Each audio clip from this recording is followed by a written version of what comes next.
Hello. I wanted to come on real quick. I was inspired because I'm just having such a great day. It didn't start out that way.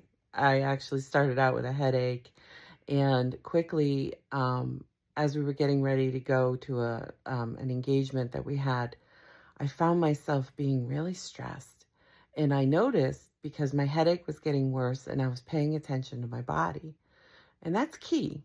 Okay, that's part of mindfulness. Sometimes we figure it out through a physical sensation, other times it's through our thoughts, but we want to connect the dots, right? And I realized I was engaging in some self sabotaging thought processes, which were stemming obviously from my belief systems, which came from experiences. And I wasn't doing anything that was dangerous. So that's usually a red flag. Like if I'm really worried about something, but I know that it's not, it's a fairly benign activity or something like that, then I have to really sit with why? What's going on? And sometimes we can't do that in the moment. So instead, what I did was I just reminded myself that life is different now. Yeah, I get that I base those feelings on past experiences. However, the work that I've done in my life has created a lot of change for me, a shift. And I found myself engaging in old belief systems, old thoughts, old patterns of behavior. And I was like, all right, we don't have to do this, Tara. Right? So even though I wasn't necessarily in a place to overly challenge, I was able to challenge enough to say, your life is different now. You don't have to feel this way. So, needless to say, the win is that I went and I had an amazing time. I really did. And I'll be able to use that to challenge any future times that those sabotaging beliefs may come up for me and recognize that those are assumptions and then challenge it with the opposite, right? I mean, if we're willing to think worst case scenario, we can be willing to think best case scenario.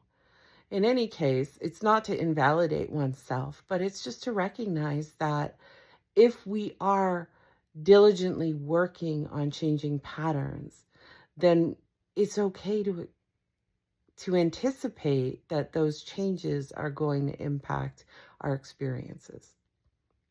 And in my case, it did. I had an amazing night. So I just wanted to share that. Um, Hopefully that can help somebody else do the same thing because it's a very human thing. It's something that our brain does. It's what we do. Some people are more active thinkers than others. What I mean by that is more cerebral, like in their head. Other people are more feelers, they just feel emotions really, really strongly. Sometimes you're a combination. I mean, there's so many people on this planet, and although we have very similarities, we're also very different.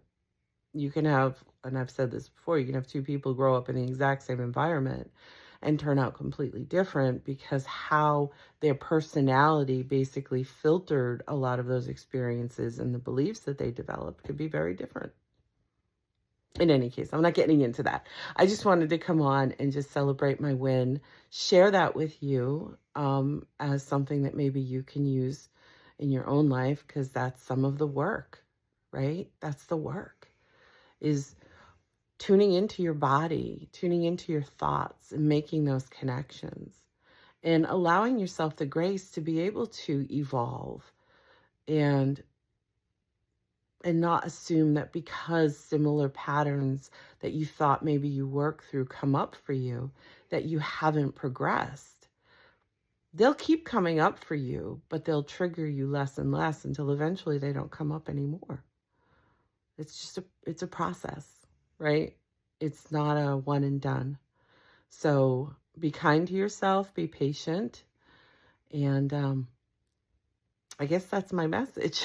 I wanted to share the win, but I also wanted to give that that process in case that can help you in the future when you have similar old patterns that maybe self-sabotaged you and took away your potential for joy in the moment. Just because we feel it or think it really strongly doesn't necessarily make it true or have to be true, right? Even if it's been true previously. But in all things, use discernment, pay attention. And I also want to share my tree. See it? I want to get the star in there and everything. The kids finally decorated it. So I usually do colored lights and I like them blinking and everything else.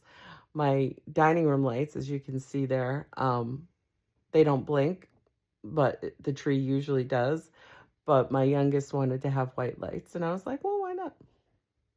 I can change it up every day. So there you go. There's the tree. And my star changes colors. I love color. Anyway, I might come on with some inspiring shorts. I don't know. This was going to be a short, but you know me, I'm wordy. I try. It's late too, so I should probably go to bed, but I wanted to at least come on, say hi, and share that with you. Have a great holiday season, and I'll talk again soon. All right, bye.